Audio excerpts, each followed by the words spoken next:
देख रहे हैं आरभट न्यूज और मैं हूं आपके साथ अर्चना। देश में लगातार कोरोना वायरस का संक्रमण बढ़ता ही जा रहा है, जिससे केंद्र सरकार से लेकर राज्य सरकार की भी चिंताएं बढ़ती जा रही हैं। बिहार में भी लगातार कोरोना वायरस के संक्रमण बढ़ते जा रहे हैं, लगातार इससे मौतें भी हो रही हैं। लेकिन इन्हीं सब के बीच में भारतीय रेलवे ने एक नया फैसला ले लिया है। आपको बता दूं कि जो ट्रेनें 30 जून तक रद्द थी, उन्हीं में से 100 ट्रेनों को 1 जून से पुनः चलाने का फैसला ले लिया है। आपको बता दूं कि जिसके लिए इसकी बुकिंग भी शुरू हो गई है, लेकिन काफी दिशा निर्देश के साथ रेलवे ने इसे चलाने के लिए शुरू किया है। तो आइए जानते हैं कि कैसे कुछ चलेगा ये रेलवे और क्या कुछ है दिशा निर्देश। रेलवे ने जिन 100 जोड़ी ट्रेनों की सूची जारी की है, जिनका परिचालन 1 जून से होगा, उसमें दुरंतो, संपर्क क्रांति, जनशताब्दी और पूर्वा एक्सप्रेस जैसी लोकप्रिय ट्रेनें भी शामिल हैं। इनमें से पहले जारी एक बयान में रेलवे ने कहा था कि ट्रेनें पूरी तरह से वातानुकूलित होंगे, किंतु बुधवार को उसने कहा कि इन ट्रेनों में एसी और गैर एसी दोनों तरह से कोच होंगे, जो पूरी तरह से आरक्षित रहेंगे। रेलवे ने कहा कि सामान्य श्रेणी के यान भी पूरी तरह से बैठने के लिए आरक्षित होंगे। इन ट्रेनों में कोई भी कोच अनारक्षित नहीं होगा। इन ट्रेनों का किराया सामान्य होगा। आरक्षित सामान्य कोच के लिए दूसरी श्रेणी की बैठक वाली सीट का किराया लिया जाएगा।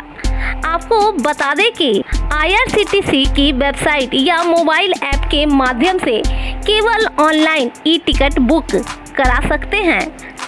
किसी भी रेलवे स्टेशन के आरक्षण काउंटर पर टिकट बुक नहीं होंगे, लेकिन एजेंटों के माध्यम से टिकटों की बुकिंग की अनुमति दी गई है। मौजूदा नियमों के अनुसार RAC और प्रतीक्षा सूची तैयार की जाएगी।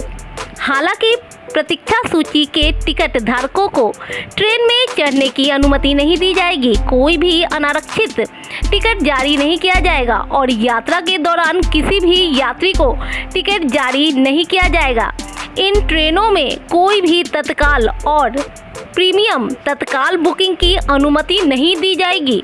ट्रेन के प्रस्थान करने से कम 4 घंटे पहले पहला चार्ट तैयार किया जाएगा और दूसरा चार्ट निर्धारित प्रस्थान से कम 2 घंटे पहले तैयार किया जाएगा।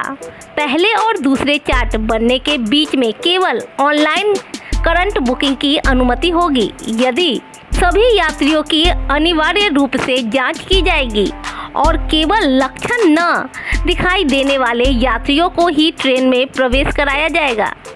इन विशेष सेवाओं से यात्रा करने वाले यात्रियों को निम्नलिखित सावधानियों का पालन करना होगा।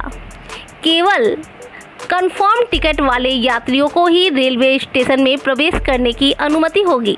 सभी यात्रियों को प्रवेश और यात्रा के दौरान फेस मास्क लगाना आवश्यक होगा। स्टेशन पर थर्मल स्क्रीनिंग की सुविधा के लिए यात्रियों को कम से कम 90 मिनट पहले स्टेशन पर पहुंचना होगा। केवल लक्षण न पाए जाने वाले यात्रियों को ही यात्रा करने की अनुमति होगी।